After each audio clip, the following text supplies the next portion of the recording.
Now is the time to buy into this Xbox feature. Xbox is bringing back their coolest accessory. Let's discuss. Let's talk about Xbox Game Pass. Like I always say, it is not an Xbox-ready video unless I talk about Game Pass in some way.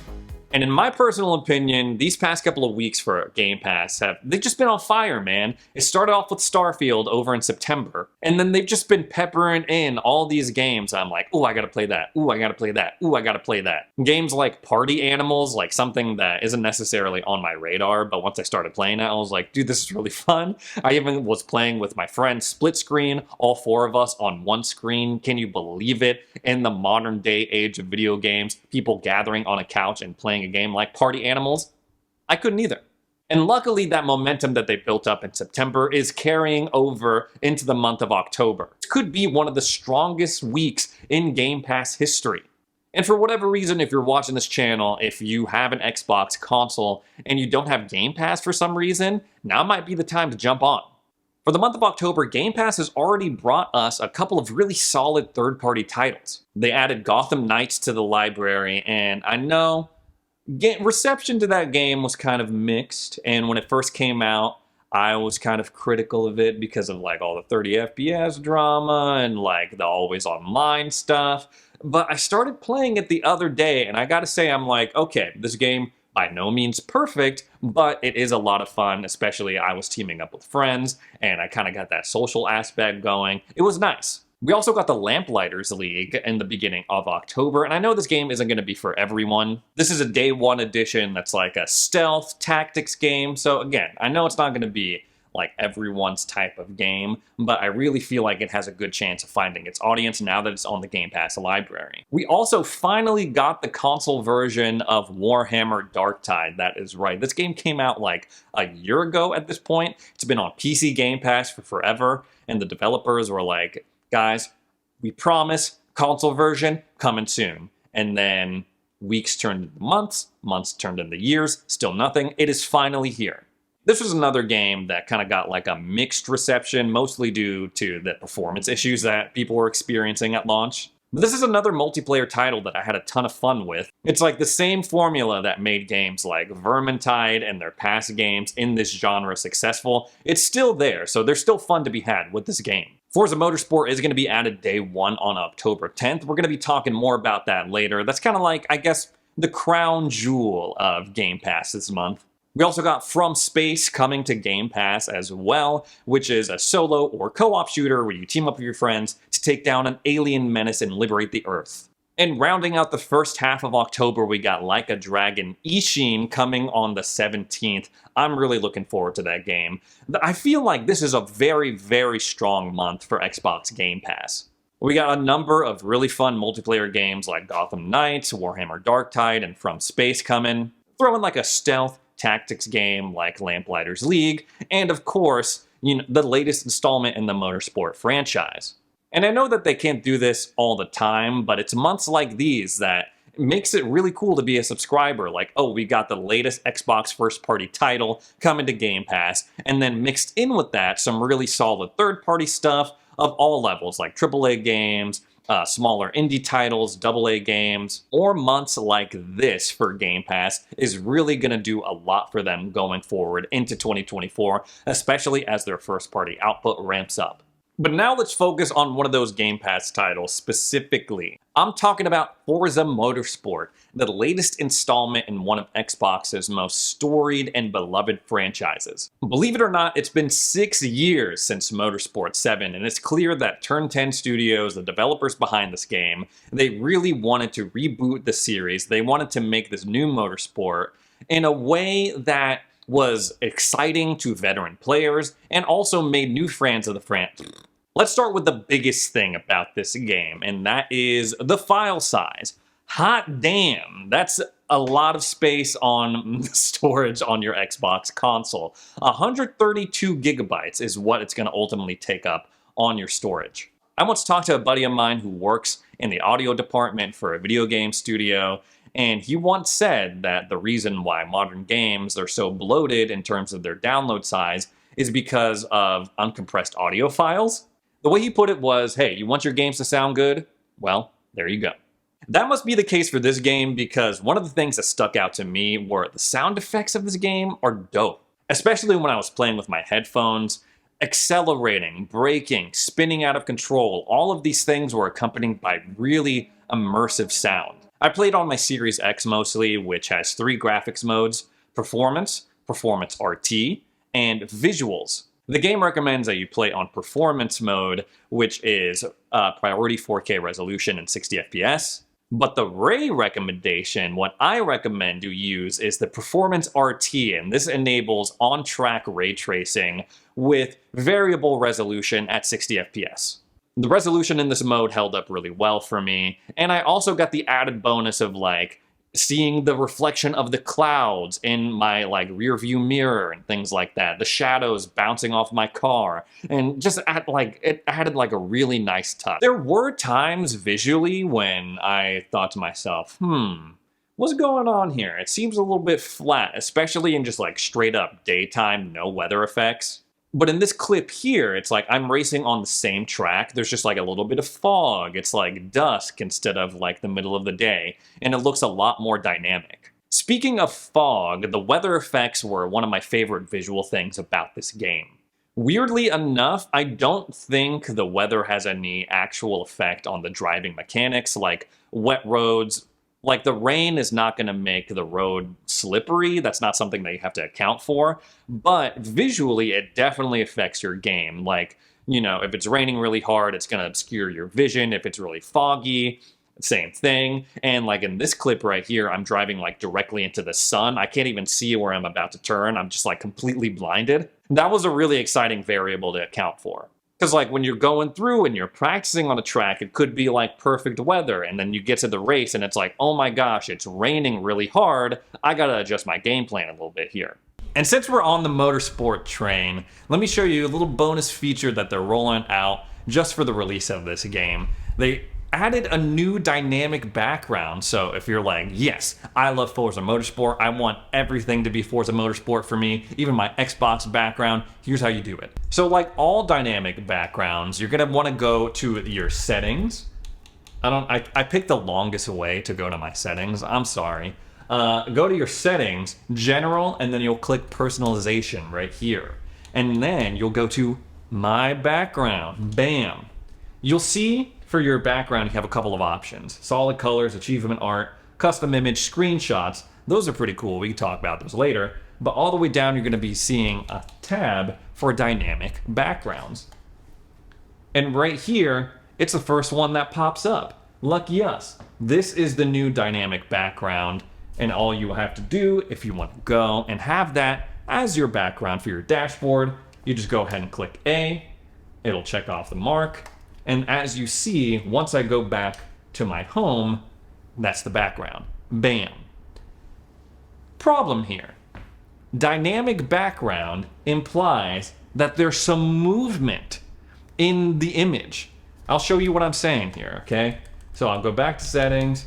I could have just pressed B. Again, I went the longest way to go to my settings. I'm sorry.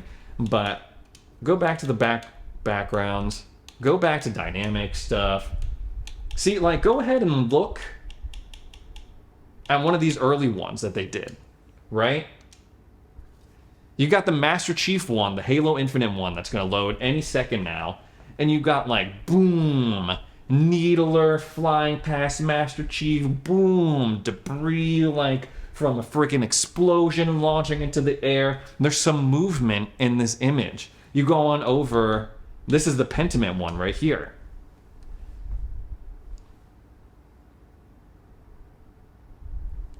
And you can see like, oh, little butterflies flapping their wings, the waterfall dripping as it goes into the dripping. I don't think waterfalls drip, but you know what I'm saying.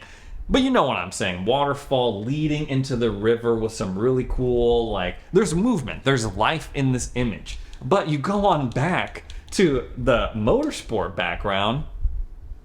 There's like some blinking lights right here. There's like, I'm trying to look for it right now. It's like, oh, you got like a lens flare going across the screen. This is a game about racing, man. You could have had like cars going like doing some type of crazy movement. I don't know how the progression of the dynamic background has got me questioning, like, what's going on? Have they given up on it? Or are they just gonna like slap a picture on and then like have some lights move around and call it a day? I hope not, because the dynamic background was one of my favorite features going into the Xbox Series X and S generation, especially when you go to like these abstract ones. Like the OG freaking Xbox dashboard, the way it's like blue, blue, blue, blue, blue, pulsing, and then you even got some movement on the stuff around it. That's awesome. Why are they not doing that with their first party stuff? At the end of August, I played the preview build of Motorsport at the Peterson Automotive Museum in downtown LA, and afterwards I got to sit down with the game's creative director, Chris Isaki. And I asked him, I was like, hey man, I'm not really a racing game guy, never really got big into the genre. What are some things about Motorsport that you think will appeal to someone like me and make a new fan of the franchise? Keyed in on a couple of things specifically. One, this whole like car PG aspect that the game has going on. And number two, what I found most interesting was thinking of corners and turns as enemies as you would in like an RPG or an action game. In their initial marketing push for this game, Turn 10 had this saying, this kind of slogan almost of built not bought. They wanted you to like create a relationship with your car, like as you took it through different races and leveled it up and tricked it out with different parts and stuff. I don't know if I felt my relationship get to that point that they were maybe hoping it would with any of my cars, but I will say like the progression system, even though it was kind of like small, minute differences from race to race, it was enough to keep me interested in the system. I will say I felt a great sense of satisfaction over tiny little things going on in this game. Doing like 0.346 seconds better on a turn that I did the previous time was really surprisingly like a good feeling. They also have free play where you can pick a car, you can pick a track, you can even set your own rules. And they also have rivals where it's like you're on the track by yourself, but you're chasing the ghost of people that are either your friends on Xbox Live or like other AI drivers. And you're trying to beat their time around the track. But the fun for me though is that I suck at racing games. Again, you're going to see it in the gameplay footage that is going on in this video that I'm talking over. And the fun for me was mastering those tracks, mastering those mechanics, and then cranking up the difficulty when I started to get comfortable. Xbox is coming out with another controller. Yes, another controller, guys. Get your jokes out of the way. I've heard them all. Oh, Xbox releases more controllers than they do games. Oh, Xbox need to focus on their first-party stuff. Stop releasing these controllers. But this time, guys, this time, the controller's actually really cool. This controller is called the Gold Shadow controller, and it has kind of like a black ombre up into a gold metallic-ish cover. It also has rubberized grips on the back, which I think is like one of the best kind of like comfort luxury features that you can have on an Xbox controller. It really makes it feel premium. IGN is calling this a sexy gold controller. It's a sexy Xbox controller. I don't know about all that. I don't know if I would ever describe a controller as sexy, like cool, clean, dope. But that's like kind of more my vibe, my kind of language that I use. Sexy, I don't know, but I can kind of see it because this controller, honestly, in terms of like, when you compare it to like a lot of these other controllers that they've been coming out with, this one sticks out to me. This controller is going to be available on October 17th. It's priced at $70 right now on the Xbox Store. And this controller is actually a throwback to a line that they released back in the Xbox One era. Starting in like 2016-ish, right after I graduated college, they came out with these controllers like Shadow Copper, Shadow this color, Shadow that. They were like, that was the whole thing. It was like Shadow blah, blah, blah. And in 2018, they released the Shadow Black controller, which looks very similar to the Shadow Gold that we're seeing in 2023, but it was also like kind of see-through. So it was metallic, had that ombre, and it also had that kind of see-through quality that we've seen in like, you know, the 20th anniversary controllers and kind of older controllers like that, you know, mid-2000s aesthetic. Shadow Gold controller, this is really awesome. I would really like to see an updated Shadow Black controller. I think that'd be really cool. But in terms of like Xbox's most recent releases when it comes to these accessories, these custom controllers and things like that, this is definitely one of the more interesting ones. I would also say the Stellar Shift is up there as well. They also released a controller that was just purple. I would say that one, like, no, I'll probably skip that one. It's just purple, literally just purple. That's what I said when I saw it, and there's just nothing special about it, nothing that sticks out to me.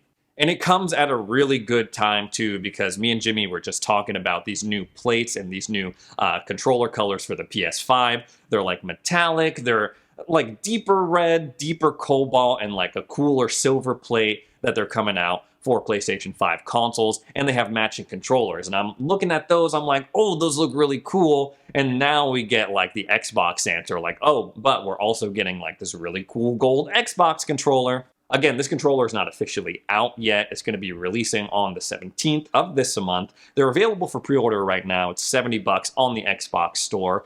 If that is not your thing, if you're like, it's just a regular Xbox controller with like a cool gold finish, I've been really enjoying my new Power A Advantage controller for Xbox Series X and S with Lumectra. It's got like RGB lights in it. It's got some advanced features on the back, like back buttons, and like you can adjust the trigger pull and stuff. It is wired, but I game at a desk, so not a deal breaker. I've been really enjoying that, and it's a lot cheaper than standard Xbox controllers. It's only $45, so maybe check that out if you're looking for a cheaper option. I also really like the 8-bit DOE wireless controller, the ultimate one for Xbox. That's a really solid option as well.